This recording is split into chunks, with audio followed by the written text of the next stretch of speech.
We are going to be underway. Moto2 in Mugello in 2022.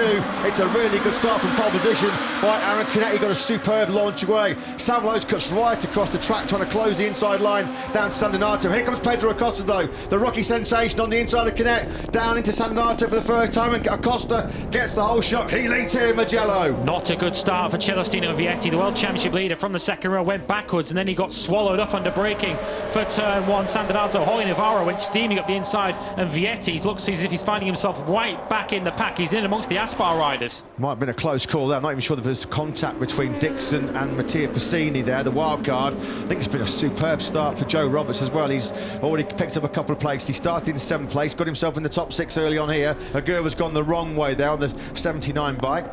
So Arbolino has made a good start. He's through into 4th as his teammate Sam Lowe's immediately goes on the attack through Casanova Savelli. He swoops underneath. Aaron Canet up into 2nd place. Lowe's was one of the riders that was feared the most amongst these Moto2 riders. When they looked at the race pace, they all looked towards Sam Lowe's. Pedro Acosta will now have the Brit for company at the front very shortly. And Joe Roberts has been very aggressive at the start of this Grand Prix. He got Aguirre down into Arabiata 1 to move into 5th place. Of course, Cash your minds back to this race 1 year ago. Joe Roberts thought he was on the podium and got pushed back to 4th, having exceeded the track limit on the very last lap. So he goes good around this Mugello circuit, does the Californian. There he is in P5. So notice Vietti getting a poor start. He's back in 10th at the moment. He's just behind Jake Dixon, who's held his 9th position off the line. In fact, Dixon looked like he was a little bit wide there coming out of Corantayo, and I think Vietti has indeed moved up into 9th position. So Celestino Vietti, who's made a bit of a habit in recent races of salvaging a result from a pretty poor grid position, he looks like he's going to try and salvage a result from a poor start this time.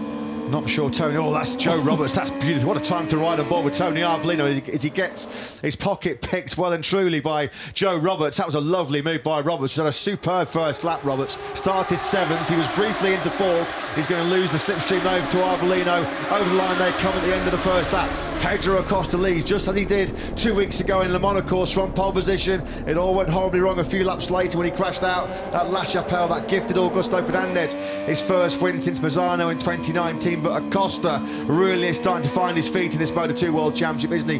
He carved through the record books last year in Moto3. That looked like Piscini was trying to find a way through, an Aguirre there in the background on the number 11 bike. No way through, but Piscini, aggressive as always. So a couple of riders further back out to position on the grid who have made good progress. As you can see left-hand side of your screen, Cameron Bobier up 7 spots into 11th, and Songkyak Chantra, who was the rider most out of position, he's now up into 17th. 7 spots being gained for him as Canet regained 2nd from Sam Lowe's to Casanova Savelli.